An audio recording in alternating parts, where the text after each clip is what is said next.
Rams-Cardinals coming up on Sunday, the home opener for the Arizona Cardinals. We've gone through the numbers quite a bit. We'll continue to go through the numbers quite a bit. We all kind of know some of the baseline issues here. Sean McVay has an unbelievable record against this organization. I think he's only lost twice against the Cardinals since he took the job in 2017. The Cardinals, I looked it up a couple of days ago, since their 7-0 start in 2021, since October of 2021, they are 3-19 in games at State Farm Stadium. All right, so there's a lot of almost impossible. You would think. You would think, right? To be that bad at home. You would think so. And then on top of that, they're 0 for their last 8 in division games in the NFC West, which is the longest active divisional losing streak in the NFC. So there's a lot of juju that's kind of going against the Cardinals in this game between the McVay thing, being at home, and just the fact that it's a division game, right? Yeah, so the Rams are 13-2 versus the Cardinals since 2017. They've also outscored them by 211 points in those games. 211 points. So a lot of the games haven't even been close, and they've relied on Kyren Williams and Cooper Kupp, who have had great games again. Cooper Kupp has 815 yards receiving against the Cardinals. That's his most against any team. The most. So he's had a field day going up against the Cardinals. Kyren Williams, 301 yards rushing versus the Cardinals last season, plus another 61 receiving. In 2 games, he had 362 yards total in 2 games. Those guys have had a field day against Arizona's defense. Yeah, as we get closer to this game, we start to look at some of the key matchups and some of the kind of the battles on the battles within the battles.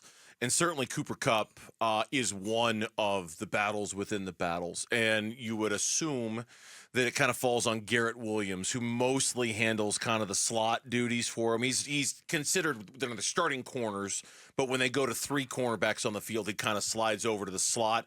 How he covers Cooper Kupp is going to be one of the major talking points in this game, I would assume. Yeah, the amount of times that Stafford targeted Kupp was incredible. Especially with Nakua out, they'll probably go to him maybe even more because he's such a good weapon that lines up all over the field. And there's a thought that maybe Thompson could be on him or Sean Murphy bunting. But the Cardinals will have to be aware of where he is on the field on every single play. Is that dynamic? No doubt about it. Some of the other ones to keep an eye on: defensive back Quentin Lake against tight end Trey McBride. Trey McBride, a real non-factor in week 1. Got targeted a bunch. Kyler was looking for him a lot. I think he led the team in targets, if I'm not mistaken. Right. But just 5 catches for 30 yards with only a long of 8 yards. It was not the debut we were looking for. With Milano out and Taron Johnson getting injured, their best nickel guy early, that should have been a field day for Trey McBride. He should have had a really big game. But only 5 catches for 30 yards. The longest catch he had was 8 yards. You would expect that's going to change this week. We talked about Jared Verse earlier in the show, the Florida State rookie, and his friendship, his rivalry with Trey Benson. We talked about that. That's one of the key matchups as well. But not Jared Verse, the other side of the line, because last week against the Lions, Byron Young, the outside linebacker, exclusively rushed against the right tackle. Yeah, so he'll be matched up against... His matchup against Kelvin Beachum is going to be one of the big ones. Yeah, and he's a good pass rusher. He's a very good player. So with Williams out, it's up to Beachum to come in. And Beacham's a veteran player, been in this league for a long time. I think he'll be pretty, I think she should be pretty good. But he gave up 4 pressures and a couple of sacks last week. He should be better this week. But Young is a tough challenge. I think this one is the key to the whole shooting match. Okay, give it to me. And that is the Rams offensive tackles versus the Cardinals edge rush. I think that is the game. Yeah. Right. That is the game right there. Aiden Hutchinson is such a good football player for the Lions and Michigan kid, and he had a really good game getting pressure last year. Arizona had the 2nd worst pass rush grade of any team in week 1. Only 11 total pressures. I'm surprised they didn't have the worst, to be honest. Yeah. I'm surprised it wasn't the worst. It was. It's still really bad. Oh, it's still really bad. I'm just surprised it wasn't at the actual bottom of the list. So when you're the Rams and you're basically signing guys off of other teams' practice squads to come in and play, I mean, that's a big deal. They're going to be starting a 3rd-string left tackle, a backup right tackle.